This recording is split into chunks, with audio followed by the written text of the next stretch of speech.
19h06 sur Europe 1, dernier jour dans le procès de l'attentat de la basilique de Nice. Brahim Aouissaoui, le terroriste islamiste, est jugé devant la cour d'assises spéciale de Paris, accusé d'avoir assassiné 3 personnes dans l'édifice. C'était en octobre 2020. Le verdict est attendu dans la soirée. Bonsoir Jean-Baptiste Marty. Bonsoir Pierre, bonsoir à tous. Vous suivez le procès pour Europe 1. Le parquet a requis la réclusion criminelle à perpétuité en début d'après-midi. Effectivement, la perpétuité assortie d'une période de sûreté incompressible, c'est aussi ce qu'on appelle la perpétuité réelle en matière de terrorisme. C'est notamment ce qu'avait écopé un autre djihadiste, Salah Abdeslam, après les attentats du Bataclan.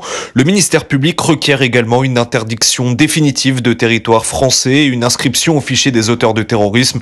Les procureurs généraux estiment que Brahim Aouissaoui reste quelqu'un de très dangereux et encore fortement radicalisé.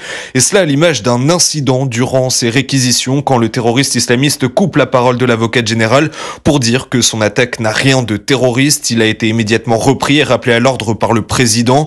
Cet après-midi, c'est l'avocat de l'accusé qui a pris la parole pour la défense. Il a notamment rappelé les aveux de son client et demandé au président de, je cite, faire preuve de courage en arguant que la perpétuité réelle était une peine de mort qui ne dit pas son nom.